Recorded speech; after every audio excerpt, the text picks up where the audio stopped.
Value zone hyper mart Nandamuri Balakrishna గారిచే November 28న నాచారంలో గొప్ప ప్రారంభం. 35 రోజుల్లో 5 హత్యలు, వివిధ రాష్ట్రాల్లో 10కి పైగా కేసులు. రైల్లో ఒంటరి మహిళలే అతని టార్గెట్. అత్యాచారాలు, ఆ తర్వాత మర్డర్ చేయడం ఆ సైకో కిల్లర్ నైజం. ఎప్పటికప్పుడు ప్రదేశాలు మారుస్తూ పోలీసుల కళ్ళు గప్పి తిరుగుతున్న సీరియల్ కిల్లర్ను పోలీసులు పట్టుకున్నారు. 2000 సీసీ కెమెరాల ఫుటేజీలతో జల్లెడ పట్టి సైకో కిల్లర్ను కటకటాల్లోకి నెట్టారు.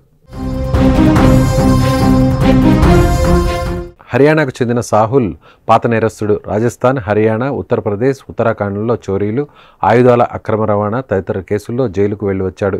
ఈ క్రమంలోనే ఒంటరి మహిళలు, ముఖ్యంగా రైళ్లలో ప్రయాణించే వారిని లక్ష్యంగా చేసుకుని దోపిడీలు, అత్యాచారాలకు తెగపడేవాడు.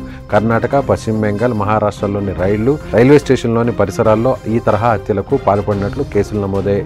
అరెస్టుకు ముందు రోజు సికింద్రాబాద్ రైల్వే స్టేషన్ సమీపంలో ఓ రైలులో మహిళను దోపిడీ చేసి హత్య చేశాడు. ఈ హత్య అతన్ని మరోసారి పోలీసులకు పట్టించింది. సాహుల్ చిన్నతనంలోనే ఎడమకాలికి పోలియో సోకింది. ఫలితంగా చిన్నతనం నుంచే ఒంటరిగా ఉంటూ విచిత్రంగా ప్రవర్తించేవాడు. దీంతో అతడి కుటుంబం కూడా దూరం పెట్టింది. 5వ తరగతిలోనే చదువు మానేసిన సాహుల్ లారీ క్లీనర్ గా పనిచేస్తూ డ్రైవింగ్ నేర్చుకున్నాడు. పోలియో ఉండడంతో ఇతడికి ఎవరూ డ్రైవర్ ఉద్యోగం ఇవ్వలేదు. దీంతో హైవే దాబాల్లో పనిచేస్తూ అక్కడ పార్క్ చేసి ఉన్న లారీలను ఎత్తుకెళ్లడం ప్రారంభించాడు. అలా నేరాల బాట పట్టిన అతడు చోరీలు, కిడ్నాప్లు చేస్తుండేవాడు. దీంతో రాజస్థాన్, హర్యానా, ఉత్తరప్రదేశ్, ఉత్తరాఖండ్లో అతడిపై 13 కేసులు పైగా నమోదయ్యాయి. ఈ ఏడాది మే వరకు రాజస్థాన్లోని జోధ్పూర్లో ఉన్న సాహుల్ బెయిల్పై విడుదలై బయటకు వచ్చాడు. ఆ తర్వాత రైళ్లలో దివ్యాంగుల కోసం చివరిలో ఉండే బోగిలపై ఇతడు కన్ను పడింది. రైళ్లలో దివ్యాంగుల బోగిలో ప్రయాణిస్తూ అక్టోబర్ 15న తొలి హత్య చేశాడు. ఇటీవల గుజరాత్లో ఉద్వాడ రైల్వే స్టేషన్ సమీపంలో పట్టాలపై ఓ యువతి మృతదేహం లభ్యమైంది. ట్యూషన్ నుంచి తిరిగి వస్తున్న ఆమె హత్యాచారానికి గురైనట్లు పోలీసులు గుర్తించారు.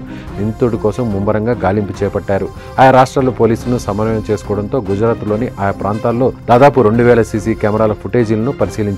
ఓ ఫుటేజ్లో అనుమానితుడి స్పష్టమైన ఫోటో కనిపించగా సూరత్లోని లాజ్పూర్ సెంట్రల్ జైలు అధికారి అతన్ని సాహుల్గా గుర్తుపట్టారు. ఈ క్రమంలోనే వల్సిడ్జాలోని వాపి రైల్వే స్టేషన్ పార్కింగ్లో అతన్ని అరెస్ట్ చేశారు. దీంతో ఆ హత్య తానే చేసినట్లు సాహుల్ అంగీకరించాడు.